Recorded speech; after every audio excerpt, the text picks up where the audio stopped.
Hey guys, welcome to my YouTube channel Agreed Out. Myself Utpal Kamath and I am an agriculturist. पिछले video में मैंने ये discuss किया था कि एग्रीकल्चर क्यों ज्वाइन करें, जॉब सिक्योरिटीज़ के बारे में मैंने बताया था, टॉप यूनिवर्सिटीज़ के बारे में मैंने बताया था, एलिजिबिलिटी क्राइटेरिया और कोर्सेज जो आपको पढ़ने होंगे इंट्रेंस एग्जामिनेशंस के बाद। ये सब मैंने पिछले वीडियो में डिस्कस कर दिया था। आगे बढ़ते हैं हम लोग। आज क्या पढ़ेंगे?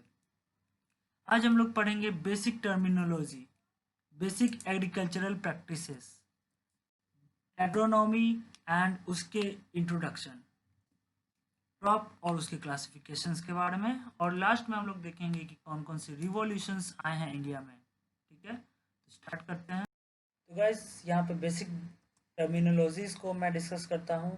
जैसे कि agriculture, agriculture means the cultivation of crops, livestock, fisheries, etc. Agronomy. Agronomy means it is the art of managing field. Horticulture. Horticulture is the study or practice of growing flowers, fruits, and vegetables. Okay. Pomology. Pomology is just a study about the fruits. Olericulture. Olericulture is the science of growing herbaceous plants in pot. Pot means gamla. Soil. Soil is just defined as the soul of infinite life. It is derived from Latin word that is solum. Monsoon. Monsoon क्या होता है? तो monsoon एक Arabic word से लिया गया है, मौसम, मौसम, जिसको हम लोग सीजन भी बोलते हैं। बायोडायनेमिक्स। बायोडायनेमिक्स क्या होते हैं? तो biodynamic is a holistic ecological and ethical approach to farming, gardening, food and nutrition. Nematode. Nematode एक एनिमेलिया किंगडम के नीमाटोडा फाइलम से बिलोंग करता है। ये एक ऑर्गेनिज्म होते हैं, थ्रेड लाइक ऑर्गेनिज्म होते हैं, जो कि हमारे क्रॉप्स में डिजीज कॉज करते हैं। Pedology. Pedology is just a study about soil. Market. Market वो प्लेस है, वो जगह है जहाँ पे ट्रेड्स का एक्सचेंज हो सके, गुड्स का एक्सचेंज हो सके। इंजाइम। इंजाइम क्या होता है?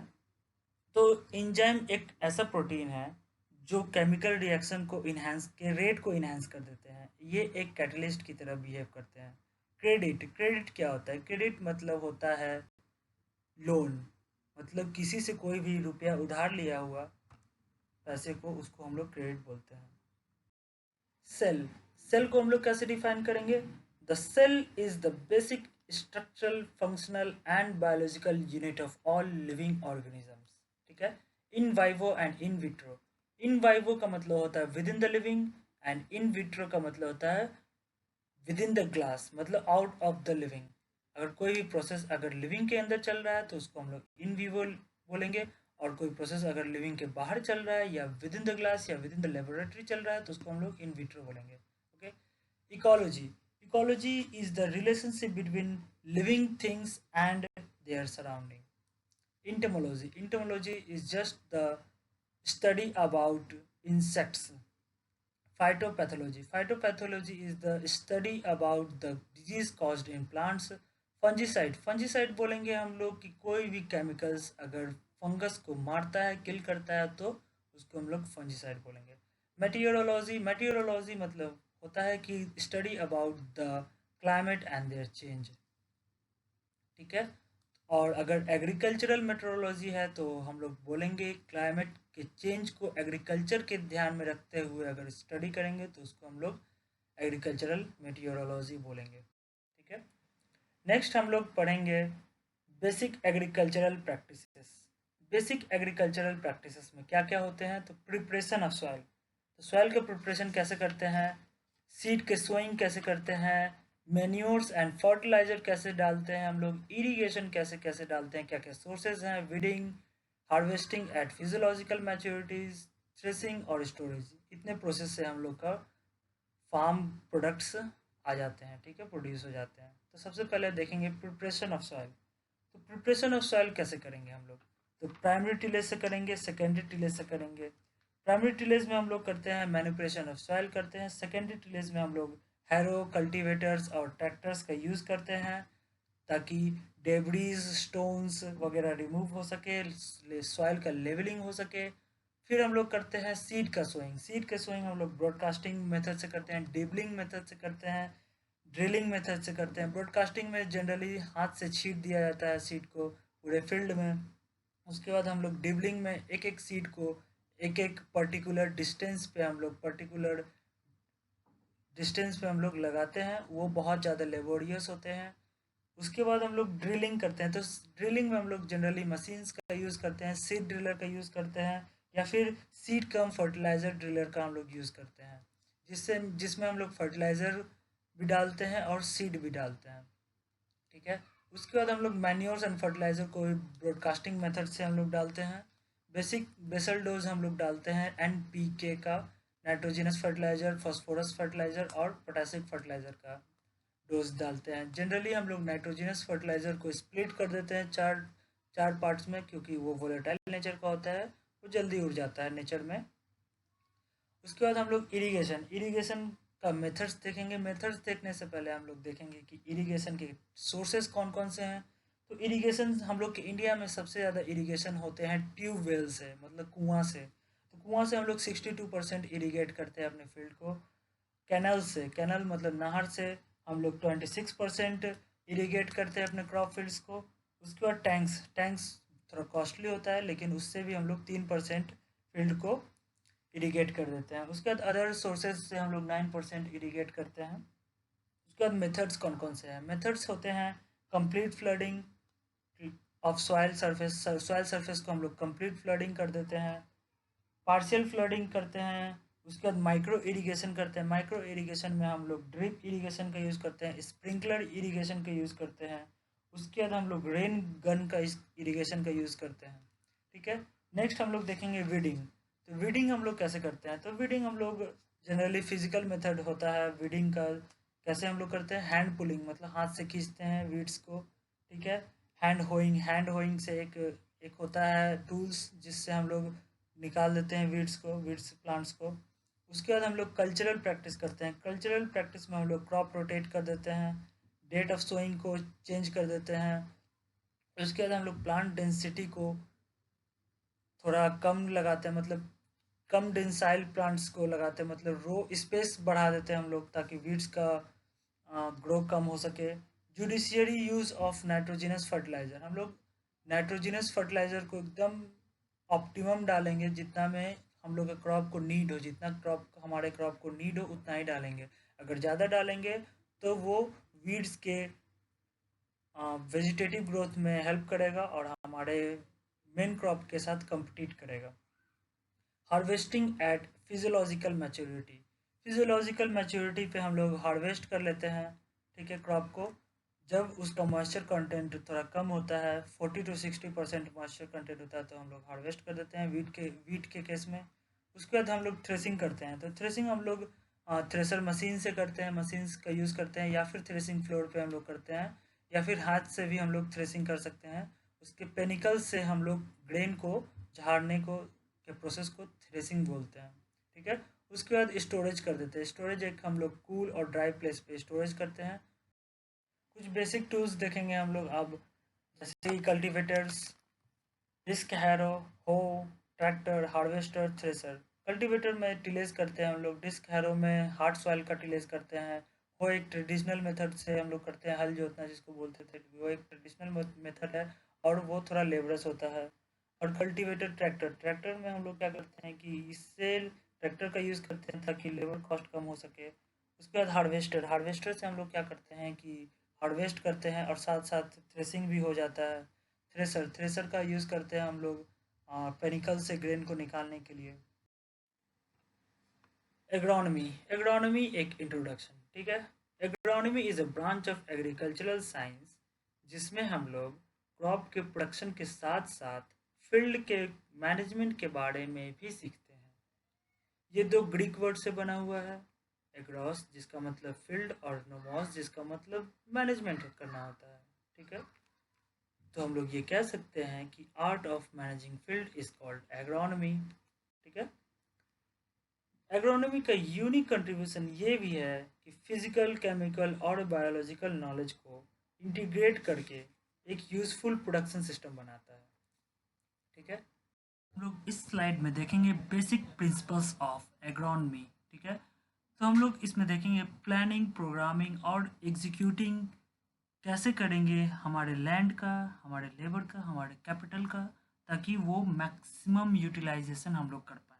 ठीक है, सेकेंड पॉइंट में हम लोग देखेंगे कि किसी भी पर्टिकुलर एग्रो क्लाइमेटिक जोन में अलग अलग लैंड सिचुएशंस में, डिफरेंट सॉइल फर्टिलिटी में, डिफरेंट सीजन में कौन सा क्रॉप वैरायटी बेस्ट एडेप्टेबल होगा, उसको हम लोग सेलेक्ट करके ग्रो करवाएंगे। थर्ड पॉइंट देखेंगे हम लोग कि टिलेज करते टाइम कुछ फैक्टर्स को ध्यान में रखा जाए, जैसे कि proper drainage level, field level होने चाहिए, सॉइल इरोजन का लीचिंग के थ्रू जो भी होता है उसको मिनिमाइज होने चाहिए। और उसके बाद हम लोग देखेंगे कि प्रॉपर बंड फॉर्मेशन होना चाहिए for irrigation water, proper field channels होने चाहिए, और भी अदर लैंड इम्प्रूवमेंट प्रैक्टिसेस हैं जो हम लोग करते हैं।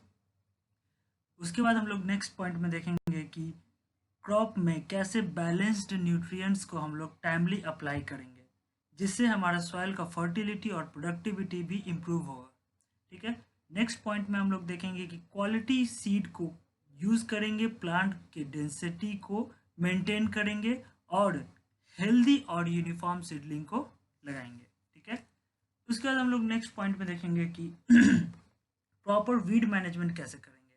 ठीक है, उसके बाद हम लोग हार्वेस्टिंग ऐसे टाइम पे करेंगे कि आने वाले टाइम में लैंड का प्रॉपर यूटिलाइजेशन हो सके और फर्टिलिटी बना रहे, और सॉइल के मॉइस्चर को भी हम लोग इफिशिएंटली यूज़ करें नेक्स्ट क्रॉप के लिए। ओके, नेक्स्ट पॉइंट हम लोग देखेंगे कि कौन सा adoption of suitable post harvest technology, मतलब कौन से पोस्ट हार्वेस्ट टेक्नोलॉजी को हम लोग अडॉप्ट कर रहे हैं। Last but not the list, सबसे इम्पॉर्टेंट जो पॉइंट है, प्रिंसिपल्स है, वो है कि डिसीजन मेकिंग। फार्म मैनेजमेंट में सबसे इम्पॉर्टेंट होता है decision making. What type of crop to be produced, how much crop to be produced, including market should be planned, मतलब कैसा मार्केटिंग है उस टाइम, उस जगह का, उस प्लेस का, ये सब एक अप्रोप्रिएट टाइम में डिसीजन ले लेना चाहिए। ओके, इस स्लाइड में हम लोग देखेंगे क्रॉप के क्लासिफिकेशन के बारे में कि कौन कौन से बेसिस पे क्रॉप को क्लासिफाई किया गया है। तो based on season there are three types of crop, rabi crop, kharif crop और जायद क्रॉप। रबी क्रॉप को हम लोग नवंबर दिसंबर में लगाते हैं और हार्वेस्ट करते हैं फरवरी मार्च में। इसका एग्जांपल वीट, पी, सनफ्लावर, चिक पी एक्सेट्रा है। खरीफ क्रॉप को हम लोग जून जुलाई में लगाते हैं और हार्वेस्ट करते हैं अक्टूबर नवंबर में। इसका example paddy, soybean, sorghum, groundnut etcetera. जायद क्रॉप को हम लोग जनरली समर क्रॉप भी बोलते हैं, और इसको हम लोग मार्च में लगाते हैं और मई में हार्वेस्ट कर लेते हैं, जैसे कि ग्राउंडनट, मूंग, सनफ्लावर, ग्राउंडनट दो बार हो गया, watermelon, pumpkins and God etcetera. उसके बाद हम लोग देखेंगे कि कॉटिलेडन्स के बेसिस पे कैसे कितने पार्ट्स में क्लासीफाई किए गए हैं। तो classification of crops based on cotyledon, तो मोनोकॉट और डाइकॉट। मोनोकॉट के एग्जांपल है wheat, barley, rice, maize, oat etcetera. Dicot के एग्जांपल है peanut, grass pea, castor bean etcetera. Okay, classification according to their economic importance, तो economic importance के हिसाब से हम लोग क्लासिफाई करते हैं। तो सीरियल्स, ग्रेन क्रॉप में क्लासिफिकेशन होता है, legumes, sugar crop, oil crop, fibre crop, fodder crop, rubber crop, tuber crop, root crop, medicinal plants, aromatic plants and plantation crops. ये सब हैं हमारे और उसके एग्जाम्पल, ये सब हमारे इकोनॉमिक इम्पोर्टेंस के हिसाब से क्रॉप्स है और उनके एग्जाम्पल्स हैं। ठीक है, तो हम लोग एग्रीकल्चरल रिवॉल्यूशंस इन इंडिया के बारे में देखेंगे। बहुत सारे रिवॉल्यूशंस हुए हैं प्रोडक्टिविटी को बढ़ाने के लिए, जिनमें से बहुत सारे इम्पोर्टेंट है, बहुत सारे उतने इम्पोर्टेंट नहीं है लेकिन हैं। ठीक है, तो मैं कुछ कुछ को डिस्कस करता हूँ जो कि हाईलाइट कर दिया है मैंने। तो protein revolution higher production of proteinaceous crop के लिए है। इसको हम लोग सेकेंड ग्रीन रिवॉल्यूशन भी कह सकते हैं। ये नरेंद्र मोदी और अरुण जेटली के द्वारा लाया गया है। येलो रिवॉल्यूशन हुए हैं ऑयल सीड के प्रोडक्शन के लिए, सैम पित्रोडा नाम के साइंटिस्ट ने दिए थे इनको। फिर से ब्लू रिवॉल्यूशन जो है फिश के प्रोडक्शन के लिए है, डॉक्टर अरुण कृष्णन के द्वारा लाए गए हैं। गोल्डन फाइबर रिवॉल्यूशंस जो है जूट के प्रोडक्शन के लिए लाए गए हैं। फिर से हो गए। सिल्वर रिवॉल्यूशन एग के प्रोडक्शन के लिए लाया गया है इंदिरा गांधी के द्वारा।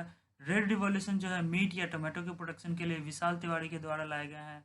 ग्रीन रिवॉल्यूशन जो है फूड ग्रेन्स के लिए लाया गया है नॉर्मन बोरलॉग और एम.एस. स्वामीनाथन के द्वारा अर्ली 1960s में। ये बहुत इंपॉर्टेंट है। फिर से वाइट रिवॉल्यूशन जो है ऑपरेशन फ्लड भी इसको बोलते हैं, मिल्क प्रोडक्शन के लिए लाया गया है वर्गीज क्यूरियन के द्वारा। ठीक है, थैंक यू। अगर ये वीडियो आपको अच्छा लगे और थोड़ा सा भी जानकारी अगर इन्फॉर्मेशन अगर आपको अच्छा लगे तो प्लीज़ मेरे इस वीडियो को लाइक कीजिएगा और आगे भी मैं वीडियोस बनाऊं अच्छे अच्छे टॉपिक्स पे, करेंट अफेयर्स पे और भी सारे सब्जेक्ट एग्रीकल्चरल कोर्सेज पे। तो प्लीज़ सब्सक्राइब कीजिए मेरे चैनल को, लाइक कीजिए और शेयर कीजिए। Thank you.